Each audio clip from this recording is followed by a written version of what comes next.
everybody, Michael Brandt here at Chattanooga Fish Pro. It's a little windy to be fishing tonight for me, so I wanted to come to Bass Pro Shop and try to get some tackle that I couldn't find anywhere else. So took the Fish Pro to work today, looking at building some custom attachments for it.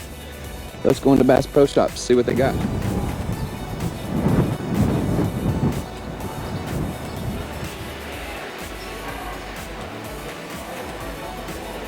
Look at all these cool fish.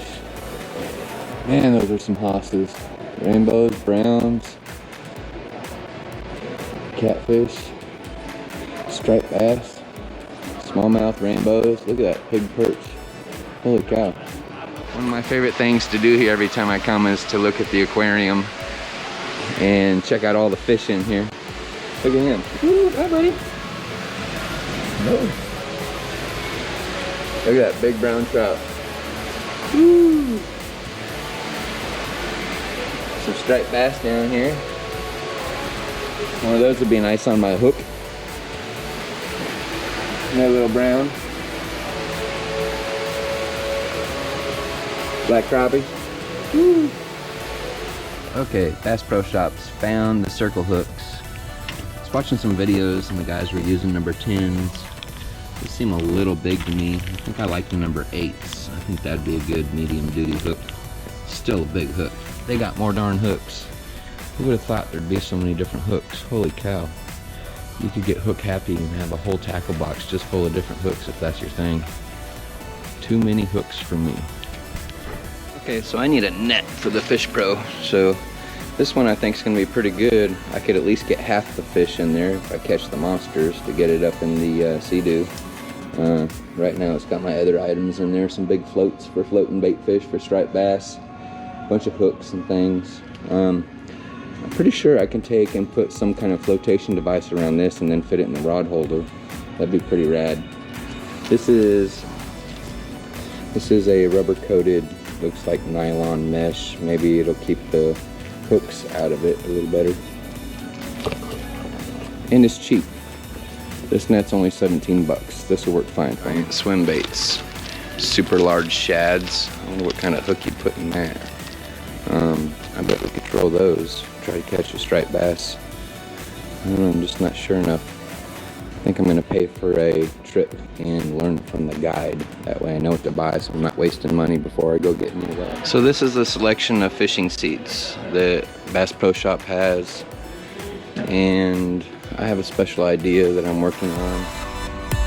And those look awfully big and obnoxious like any kind of boat. But these smaller ones here, those are pretty rad. So stay tuned for more information on that project. So they got a pretty big selection of their own in-house Bass Pro Shop reels. And then a bunch of Apple Garcia. And I kind of like the Okuma brand, so I think I'm going to stay brand loyal and just keep using Okuma. And maybe Okuma will love me enough to say, hey, Mr. Chattanooga Fish Pro, let's hang out. Here, have some of this new product to try out. See if this works on the Tennessee River.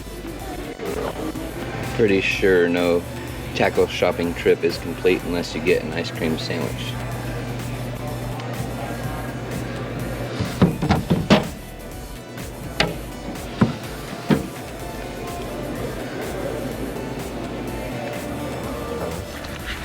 These things I'm hoping I can get on the side to have a better tie down for my anchor system on the Fish Pro.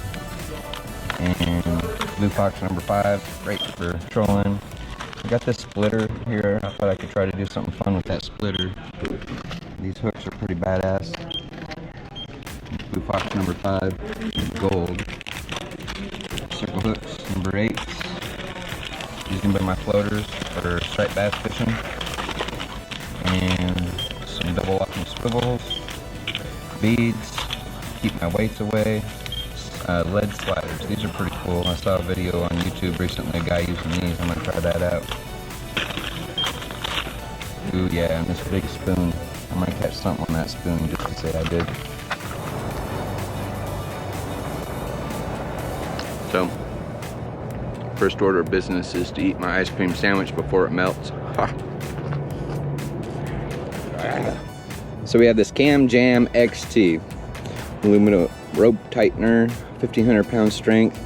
And really what I wanted it for is because I didn't have anything that would snap in here, and that looks like it's going to work perfect. It's not going to bounce around and damage anything, but it might bounce around a little bit. But now I can easily do the cam lock for my rope on either side, so I can toss it, and maybe when I'm reaching over here I can kind of reach it and put it in there better, or at least secure a rope a little easier than trying to thread it in there all the time. I'd much rather have something like that. So maybe if I put it the other way here, could it go?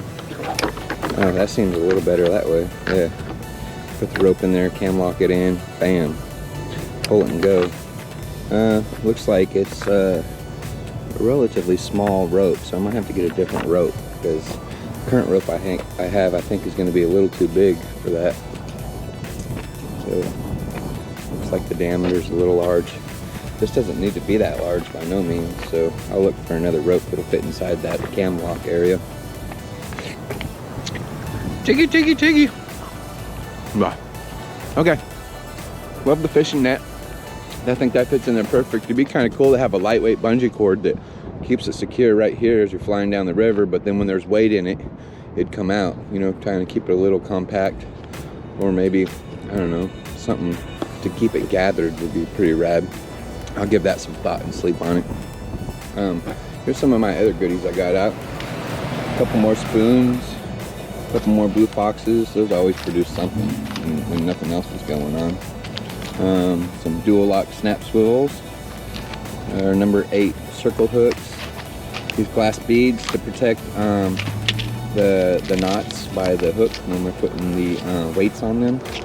And this legendary Dixie Jet Gizzard spoon is going to catch me something up by the dam. I don't know what, but I'm going to cast the heck out of that thing. I just love casting stuff. I'm not a sit on the bottom and wait all day long in one spot kind of guy. I like to keep moving.